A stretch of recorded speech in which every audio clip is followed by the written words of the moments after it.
a midlife content creator. This video is aimed at other midlife content creators, and I'm going to be sharing with you not one, not two, not 10, but 100 niches in 10 different categories in order to inspire you. You've heard it once, you've heard it 100 times. You need to pick a niche if you want to grow on YouTube. Now, whilst I strongly feel that you do not need a niche in order to start on YouTube, and I didn't have a niche when I first started, it is absolutely the case that if you have a niche, you'll find it easier to grow on YouTube. And it's the exact reason why I started this channel, sharing my tips and tricks to help other midlife YouTubers grow. And at the end of this video, I'll share my top tip to help your channel grow even faster. Now, our first category is finance, which is not just a super popular category on YouTube, but also pays out a higher proportion of AdSense revenue. So first up, we have getting out of debt. Next, we have side hustles, then financial planning for career changes, budgeting for families with adult children, financial advice for divorcees, financial advice for midlife startups, retirement saving strategies, investing for beginners, sustainable finance tips, and passive income strategies. But I don't know enough about any of these topics to niche into them now, I hear you say. Well, think again. I think so often we think we don't have a valuable story to tell, no one will want to listen to us because we are not expert, we do not know enough about a particular topic. But people don't want to listen to just experts. There is a place for you on YouTube. You have a valuable story to tell. And particularly if you're in your midlife, then you have so much life experience to share. So take the topic getting out of debt, for example. You don't have to have gotten out of debt to tell the story, okay? You just have to have started your story.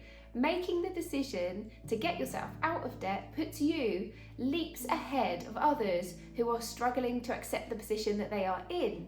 You just have to be one step ahead of other people for them to watch your channel. And next category is hobbies. And I could have picked so many more than 10, but here's some just to get you thinking. And first up we have DIY home improvement for empty nesters. Then we have travel photography, knitting, crochet and quilting tutorials, pottery and ceramics, any kind of painting or drawing, book clubs, gardening tips, any kind of sport. This could be 100 different niches in itself, flipping furniture, and making jewelry. Our next category is home, and we start out with minimalism or decluttering, which is one of my personal favourite topics, and I personally follow quite a lot of YouTubers talking about this topic, and I really love to see people's journey to decluttering. In fact, on my original channel, I made quite a few decluttering videos myself, and I often joke to my husband that if I could make YouTube my career, I would start up another channel just dedicated to getting on top of decluttering our own home. And I always think if you're about to start anything significant in life, like decluttering your house, going on a debt-free journey, traveling, like moving abroad, a career change, anything like that, then you should be sharing that journey on YouTube. People love to watch the process, not just hear about the results. First up we have minimalism and decluttering. Next is home organization. Then we have cleaning routines and home management. Then gardening and landscaping. Cleaning others' homes. This is super popular right now. Not cleaning your own home, but others' homes. DIY home decor projects. Tips on moving states or countries. Small home living or tiny home living. City living, particularly cities like London and NYC are super popular right now. Van life or living out of a car. And next category is travel, something which I adore but definitely don't get enough time to do now that I have 3 young kids. First up we have traveling with grown-ups, volunteering opportunities abroad, caravanning and touring, backpacking for midlifers, cruising, solo female travel, luxury travel for empty nesters, sustainable travel, road trips and local travel, budget-friendly travel, Our next category is health and wellness.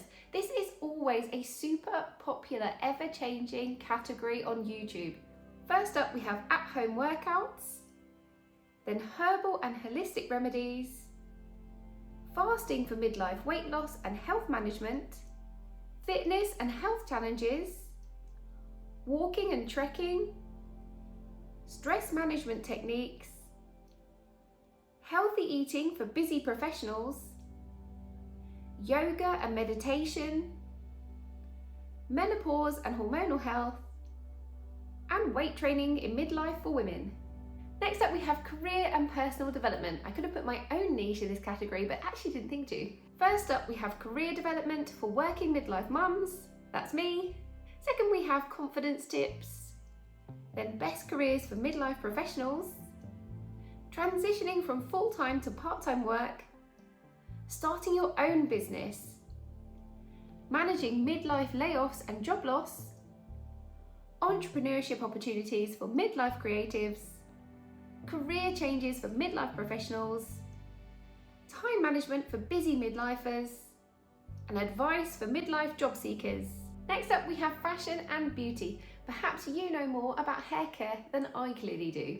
And first up, we have thrift shop fashion, then hair care transitions to grey hair, DIY fashion alterations, wedding guest and mother of the bride fashion, making your own clothing or family clothing, running your own vintage or reselling shop, fashion tips and trends for midlife women, skincare routines for mature skin, makeup tutorials for midlife beginners, and hair care tips for aging hair. Our next category is tech and gadgets. People tend to have a bit more disposable cash in their midlife to spend on tech and gadgets, but often they are so spoiled for choice they don't know what to go for. YouTube being such a massive search engine, that's where they turn for answers. So if you can plug a gap in this category, then a niche in tech and gadgets could be just right for you. First up, we have retro tech nostalgia, tech tutorials for beginners,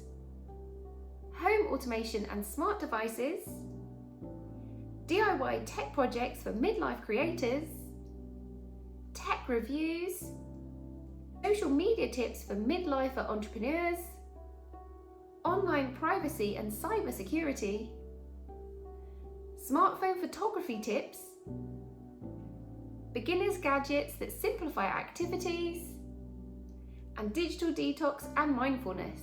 Next category is food and beverage. Now, if I had my own way, I'd have a YouTube channel where I just toured the country, toured the world, trying out afternoon tea, but I'm not sure how successful that would be. Perhaps it's a niche too far. First up, we have bread making, or specifically sourdough, which is super popular right now.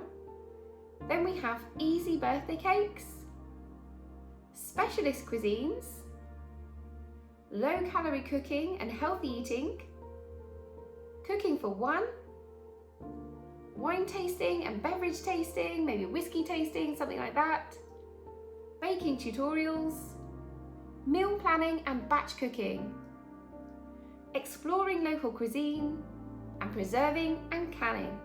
Now, our next category is family. First up, we have parenting tips for empty nesters, how to continue to parent when your kids have left home, parenting teenagers, coping with aging parents, blended family dynamics, homeschooling, family storytelling and creating a legacy, co-parenting after divorce, parenting younger kids in midlife, that's also me, healing from family trauma, and adoption and fostering in midlife. Now, I said I would share my top tip for growing your channel even quicker, and it is this. Take any one of these niches and niche down even further. Some of these I have left purposely vague. Take gardening, for example, as a hobby. There are so many different niches within gardening. You have channels which just deal with bonsais. You have channels which just deal with courtyard gardens or really tiny gardens or indoor gardens. You do not have to have a massive, beautiful, amazing garden to start a YouTube channel about gardening. Take the niche specialist cuisines, for example. Now, this is not actually a niche in itself. It is lots of niches. I'm thinking Mexican food, Cantonese cooking, that sort of thing. Niche, and then niche down even further. But you make it bespoke for you, for the kind of audience that you are trying to attract. I hope this video has inspired you, got you really thinking about what sort of niche area you might want to go in. If you have a niche that you're thinking about, please drop a comment below. And also, I think you would really love this video about why you should start a YouTube channel in your midlife if you're 40 or over, which you can find here. I'll see you over there. Bye.